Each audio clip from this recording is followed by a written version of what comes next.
सबसे पहले तो इखलास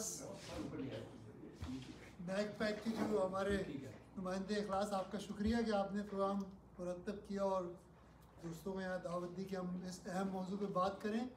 नदीम ज़बान का भी शुक्रिया, ये आपके मुकामी लीडर हैं, इनकी मैं सारी एक्टिविटीज़ पता चलती हैं, बहुत कम्युनिटी के लिए सरगर्म है और कम्युनिटी के लिए काम कर रहे हैं। कोई आसान काम नहीं है कम्युनिटी के लिए काम करना, बहुत मेहनत करनी पड़ती है, बड़ी एनर्जी रिसोर्सेज चाहिए होती है। नदीम, आपका शुक्रिया कि आप आए और अपने ख्याल का आपने इज़हार किया, और आप सबका भी शुक्रिया कि वर्किंग डे है और कल आपको दोबारा दफ्तर भी जाना है और आराम भी करना है, तो मैं आप सबका भी बहुत मशकूर हूँ कि आप सब यहाँ तशरीफ़ लाए।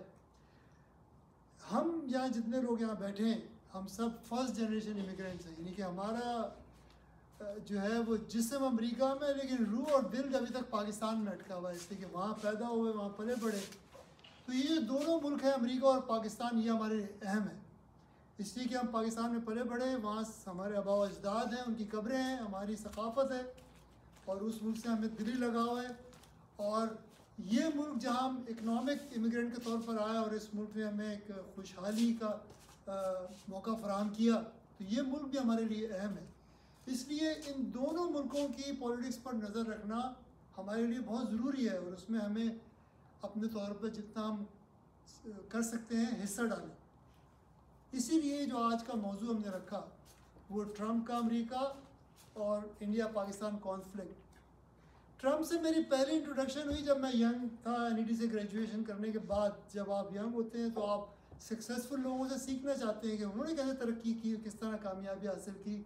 तो ट्रंप की किताब आर्ट ऑफ द डील पढ़ी जब मैं 25 साल का, 24-25 साल का था। उसके बाद जब मैं अमेरिका पहुंचा, तो अगर आपको याद हो तो एटलांटिक सिटी एक जगह है न्यू जर्सी में जहां ट्रंप का ताजमहल होटल था, बहुत मशहूर। तो मैं वहाँ गया देखने के लिए भी ट्रंप साहब ने कैसा बनाया, अच्छा खूबसूरत होटल बनाया ट्रंप साहब ने। लेकिन असल चीज़ ये है कि ट्रंप की आइडियोलॉजी क्या है, ट्रंप का फ़लसफ़ा क्या है, वो क्या हासिल करना चाहता है अमेरिका के लिए, और उसमें हम कैसे एडजस्ट होंगे।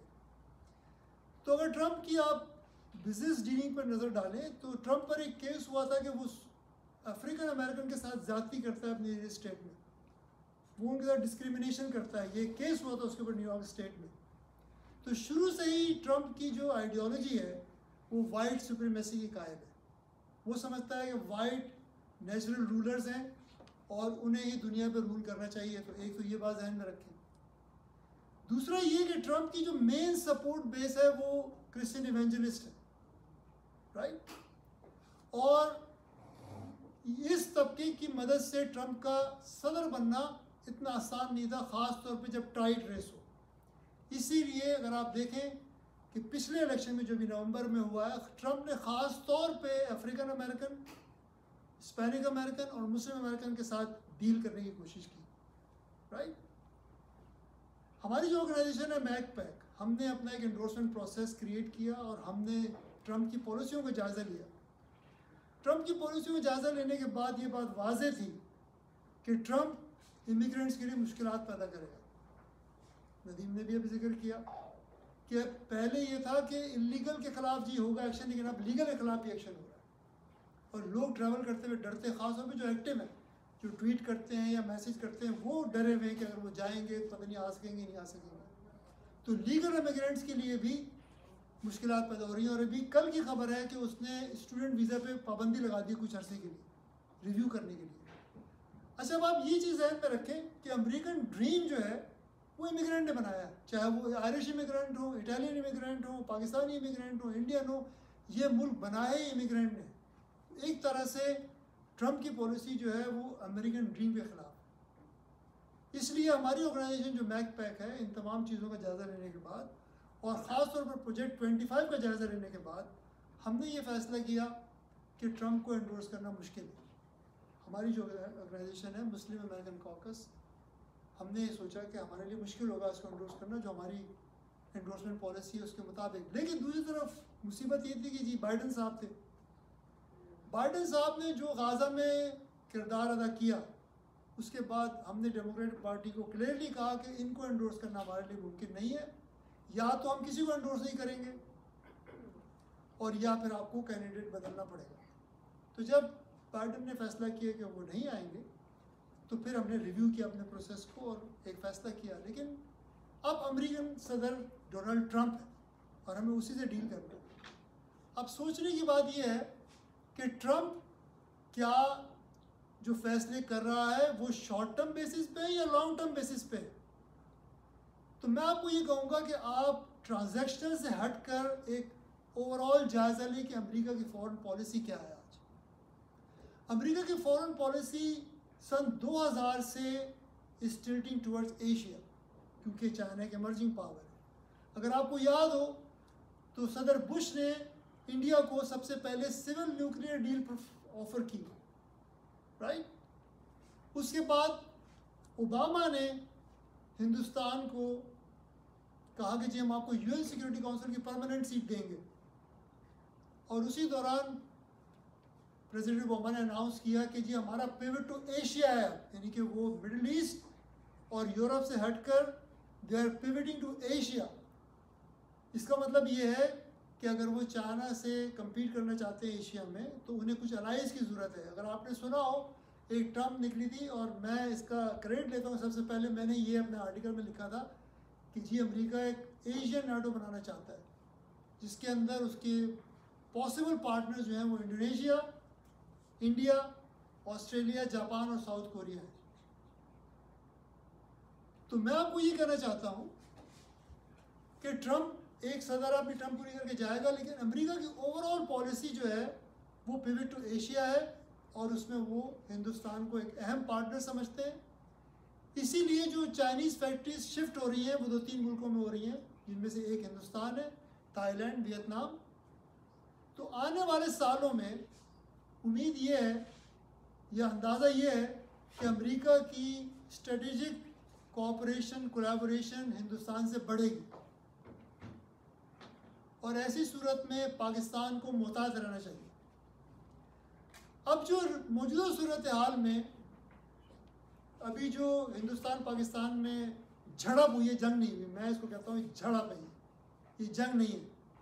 इस झड़प में पाकिस्तान का पल्ला भारी रहा है, इसमें कोई शक नहीं है, कोई डाउट नहीं है, दुनिया में किसी को शक नहीं है कि इस झड़प में पाकिस्तान का पल्ला भारी रहा है। लेकिन अमेरिका की पॉलिसी पिवट टू एशिया है, और हिंदुस्तान उसका एक अहम रुकन है, क्वाड का भी हिस्सा है, और उनकी ट्रेड, इकोनॉमिक, मिलिट्री तमाम रिलेशनशिप्स बहुत तेज़ी से आगे बढ़ रही हैं। तो ऐसी सूरत हाल में ट्रंप ने जो पाकिस्तान की हिमायत में बयान दिए हैं सोचने वाले, और ये सोचना हमें चाहिए क्या ये वाकई पाकिस्तान की फेवर में जाएंगे अमली तौर पे, या ये इंडिया को घेरने की एक कोशिश है और हमें एक बेट के तौर पे इस्तेमाल किया जा रहा है। ये हमें सोचना चाहिए।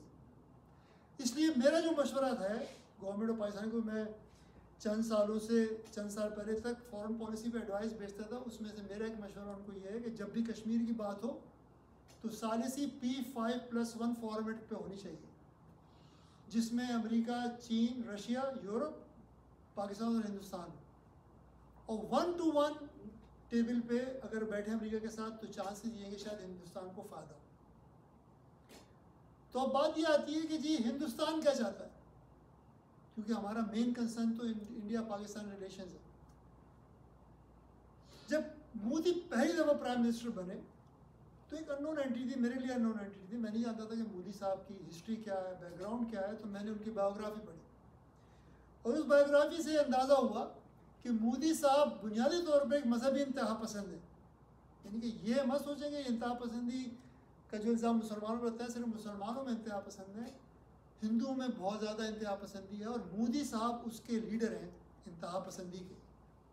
तो एक तो ये अंदाज़ा हुआ कि मोदी मजहबी इंतहा पसंद है। दूसरा ये अंदाज़ा हुआ कि उसकी जो उठान हुई है मोदी की, वो RSS से हुई है, जो मुत्तहदा हिंदुस्तान में मुसलमानों के ख़िलाफ़ काम करती थी। तो एक बड़ी लंबी हिस्ट्री है RSS की। तो उनके अंदर वो आइडियोलॉजी अंदर घुट्टी में बैठी हुई है मोदी के पाकिस्तान के ख़िलाफ़ नफरत की। तीसरी जो अहम बात पता चली वो ये था कि जी मोदी साहब के फ़िलॉसफिक गाइड जो है वो चाणक्य हैं, और हुस्न इत्तेफाक ये है कि चाणक्य पाकिस्तान के इलाके टेक्सला में पैदा हुआ। तो मैं ये कहता हूँ कि चाणक्य पाकिस्तानी फ़िलासफ़र है, और मोदी को तकलीफ़ ये है कि उनके जो गुरु हैं चाणक्य, वो पाकिस्तान में पैदा हुए तो ये कैसे हो सकता है कि पाकिस्तान हिंदुस्तान का हिस्सा ना हो। तो एक अखंड भारत का उनका एम है और वो पहले चाहते हैं पाकिस्तान के टुकड़े करें, इसीलिए खैबर पख्तूनख्वा और बलूचिस्तान में शोरिश है और वो चाहते हैं कि पाकिस्तान सिर्फ पंजाब और सिंध तक महदूद रह जाए और फिर वो उसे कंट्रोल करे और अखंड भारत का हिस्सा बने। तो मोदी साहब की ये हिस्ट्री पढ़ने के बाद मैंने जो मरासला भेजा पाकिस्तान के सियासतदानों को और सरकार को, उसमें मेरा, और ये रेकॉर्ड में मौजूद है, आप मेरी पुरानी ट्वीट निकाल के देख लें 2016, 17, 18 मैंने ट्वीट्स में भी इनडायरेक्टली बातें की हैं, लेकिन मैंने गवर्नमेंट ऑफ पाकिस्तान को जो मेमोरेंडम भेजा उसमें मैंने उनसे कहा कि मोदी के होते हुए पाकिस्तान इंडिया के ताल्लुकात अच्छे नहीं होंगे बल्कि ख़राब होंगे और पाकिस्तान को चाहिए कि अपने आप को तैयार करे how to deal with Modi. अच्छा, बात यह है कि अगर चाणक्य की फ़िलासफ़ी भी चल रहा है मोदी, तो चाणक्य की फ़िलासफ़ी क्या है? जिस तरह चाइनीज़ सन त्सू जो फ़िलासफ़र थे वॉर के, इसी तरह चाणक्य की जो फ़िलासफ़ी है वो ये है कि आप अपने दुश्मन के इर्द गिर्द आग लगाएं पहले तो, यानी कि उसका रुख अपनी तरफ से फेर दें आप, और दूसरा आप ये करें कि उसको मुआशी तौर पर, समाजी तौर पर कमज़ोर करें, और जब वो कमज़ोर हो जाए फिर अटैक करें उस पर। ये चाणक्य की फ़िलासफ़ी। तो अगर आप मोदी की आप पॉलिसी देखें उसकी पहली टर्म से, तो मोदी ने एक तो अफ़गानिस्तान में ताल्लुकात बढ़ाए अपने, और आज भी जो शोरिश है वो अफ़गानिस्तान से आ रही है। दूसरा उसने काम ये किया कि ईरान से ताल्लुकात अपने बेहतर किए, इकनॉमिक और पॉलिटिकल। अब आप देखें चाबहार की जो पोर्ट है उसमें मेन इन्वेस्टर हिंदुस्तान है।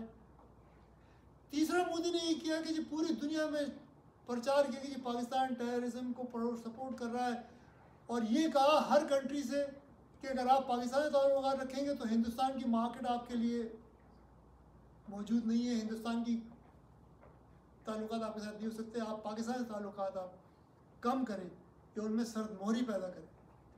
और आप देखें IFTF को ले लें, IMF को ले लें, दूसरे मुल्कों से रिलेशनशिप्स को ले लें, मोदी ने हमेशा इस बात को कहा कि पाकिस्तान को आइसोलेट करें, और वो एक हद तक कामयाब भी रहा। अगर आप देखें कोई बड़ा लीडर पाकिस्तान को विजिट नहीं किया किसी ने, अमेरिकी सदर पाकिस्तान नहीं गया, जर्मन चांसलर कभी पाकिस्तान नहीं गया, जापानीज़ प्राइम मिनिस्टर पाकिस्तान नहीं आया, ऑस्ट्रेलियन प्राइम मिनिस्टर पाकिस्तान नहीं आया, ब्राज़ीलियन नहीं आया, साउथ कोई नहीं आया पाकिस्तान पिछले 10, 15, 20 सालों में। तो ये मोदी का प्लान था। लेकिन अगर आप ये देखें ना, आपको ट्रांजैक्शन से हट के सोचना होगा, आपको एक ब्रॉडर व्यू लेना होगा कि इस वक्त दोनों मुल्क की सूरत हाल क्या है। मैं हमेशा से एक बात कहता हूँ अपने आर्टिकल्स में कि जंगें फौजें नहीं लड़ती, जंगें कौमें लड़ती हैं, और जंग अभी जो झड़प हुई है कौमों के दरमियान हुई और पाकिस्तानी कौम का पल्ला भारी रहा, लेकिन लंबी जंग जब होगी उसमें सही इम्तिहान होगा। और मोदी का प्लान ये है कि ये पॉज आया अभी, और वो पॉज, मैं ये नदीम ने कहा पॉज नहीं है, मोदी एग्रेसिवली प्रिपेयर कर रहा है टू हैव अनदर अटैक। और मैंने अभी पिछले दिनों सजेशन भी दी है, बल्कि जब ये झड़प हो रही थी अटैक से पहले, पाकिस्तान की रिटेलिएशन से पहले, मेरा मशवरा ये था कि आप उनकी बॉर्डर रिजर्व्स पर अटैक करें। हमारा पानी उन्होंने रोका, इंडस वाटर ट्रीटी उन्होंने सस्पेंड कर दिया है, ये वो perfect diplomatic reason to attack those places and set them back. We didn't do it, it was a mistake.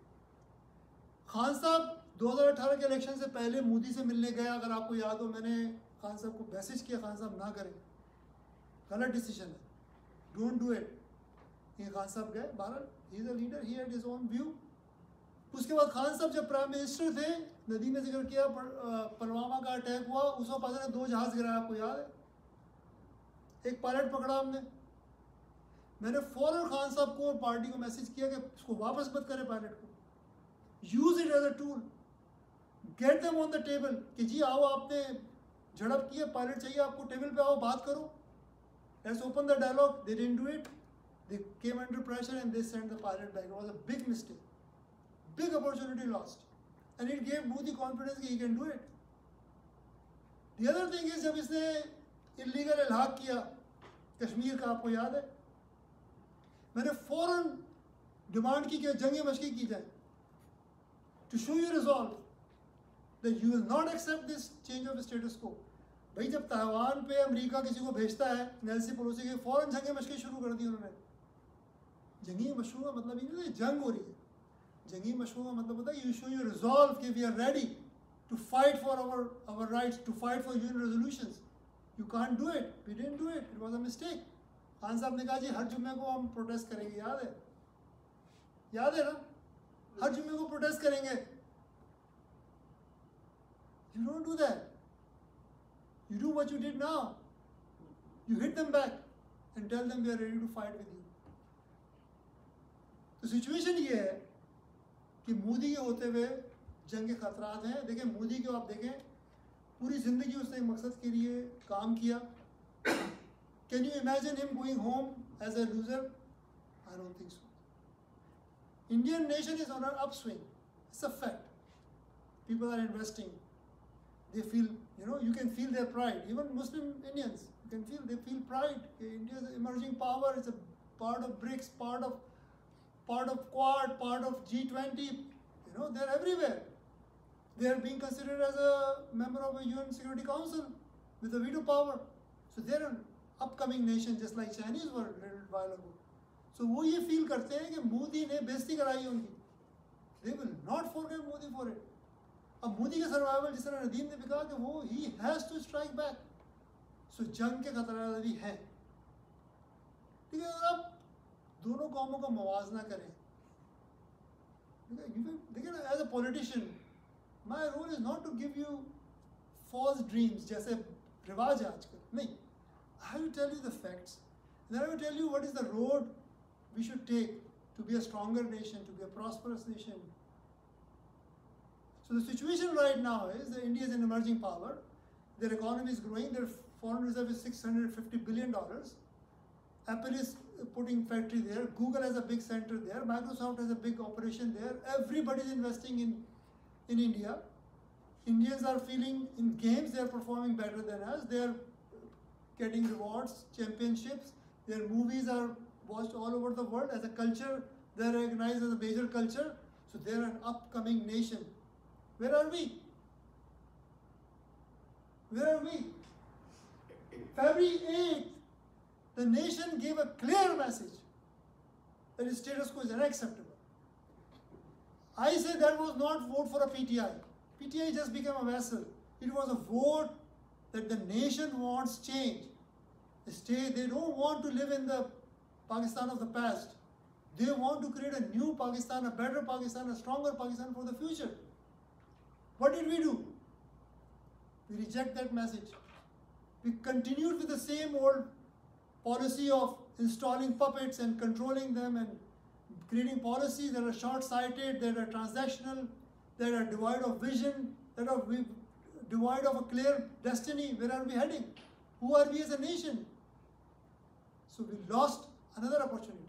And this has been the story of Pakistan. We have lost so many opportunities to reform and get better. So what do we do now? I think we have a good opportunity. I think the change in Pakistan will come from overseas. Why? Because I'm a student of history. As a politician, I look at how other nations reform. वो कैसे बदली? China कैसे emerge किया? अफीम पीती हुई nation थी. Now they are the top power. How did South Korea emerge as a big, strong nation, trade nation, manufacturing ships and smartphones? How did they all do it? Almost everybody got change from outside. Meiji Revolution, which made a new Japan, was from the overseas Japanese. They said, we don't know how to change ourselves, let's go out and learn it. So it was overseas Japanese that brought that Meiji Revolution. Chinese Revolution, the person who started Chinese Revolution was Sun Yat-sen. The first person, he was a doctor in San Francisco. He was worried about China. He collected some money from his friends. He went to China and started the revolution. His party, the National Party, later was headed by Chiang Kai-shek. And then Mao and Chiang got alliance to throw out Japanese, and then between them there was a conflict and Mao emerged as a leader. But Mao was not the starter. It was Sun Yat-sen from San Francisco. Khomeini was in France when the French Revolution came. He was living in France. He was not even on the ground for 7-8 years. Lenin was not in Russia when October Revolution came. He was somewhere in East Europe. So if we want to change Pakistan, the change will come from here. Because you know what is democracy, you know what rule of law means, you know what constitution means, you know what people's right means, you know what is the power of a vote, and you want all those things replicated in Pakistan so it becomes a better country. So the change will come from here. But how? I have proposed, and I have been talking about it for some years now, that we need to create a 35-man emergency council. 35 is enough. I have all the numbers. Every party will be on the table. I am not against any party. I think in democracy you talk to everybody. Even if you hate them, you still talk to them. Because that's how democracy works. That's how power of the people works. So you bring them on a table. But we are saying we will not accept a table unless we are there. Because we don't trust any of them. So we want on that emergency council 35-member table our presence. Because we have faith and confidence in ourselves that we can change Pakistan. But what is the change? Hai kya change? What is the shape of it? For that, I have proposed 6 points of a Pakistan dream. And if you give your numbers to your class, we will send it to you. So we have presented 6 points of Pakistan dream, and we have presented 14 points of Charter of the People. ठीक है, हमने मिसाक के अवाम के 14 नुकात दिए और पाकिस्तान के ख्वाब के 6 नुकात दिए, और हम कहते हैं जी हम ये फार्मूला लेके आ रहे हैं टेबल पे, JUIF, पीपल्स पार्टी, मुस्लिम league Nawaz, ANP, PTM, Manur Bloch, सारे वो अपना लेके आए. We'll sit and then we'll hash it out and we'll form a consensus. But whatever consensus we form should be taken to the people for endorsement. You will be surprised that 1973 Constitution has never been ratified by people. Never. How can we say that this 1973 Constitution is the Constitution of the people, for the people? They have never endorsed it. And when nations evolve, they go through phases. Americans had the Civil War after 90 years. French have a 5th republic now. Germans are on the 3rd republic. Why can't we reform 1973 Constitution? और उसकी इतनी शक्ल बिगड़ गई है 26 amendment के बाद कि वो कॉन्स्टिट्यूशन तो रहा ही नहीं है, वो तो अजीब चूचू मरबा बन चुका है. We should sit on a table and adjust it, reform it. I need your help for that. Without your help, we can't do it. To get something in politics, you have to create pressure. Pressure on the people. How? You spread the word. Each one of you know 10 people, 15 people. Spread the message out. Tell them we want to be on the table and reform Pakistan. There is no other option left. The ball is in your court. That's why I came here. I'm going to some other cities also to talk to people about it. Where Pakistani nation, and why I have faith, Pakistani nation in every crisis, they've always come up stronger. 2005 का earthquake आया, we were all united, we all worked together. 2010 का सैलाब आया, we worked together. India से झड़प हुई, we worked together. Why can't we work together to solve the issues of the country and make it a better country? And I blame middle class for it. You are the most powerful class of Pakistan. You are in judiciary, all middle class. Military, all middle class. Small business, all middle class. Journalists, all middle class. You are the most powerful class of Pakistan. And if the country is failing, it's the middle class that is failing. Every revolution has been taken up by middle class. So the revolution in Pakistan, peaceful revolution through constitutional change, has to be spearheaded by middle class, which is you and me, and we have to work together. That's what I want to talk to you tonight. And I thank you all for coming, and I'm very much interested.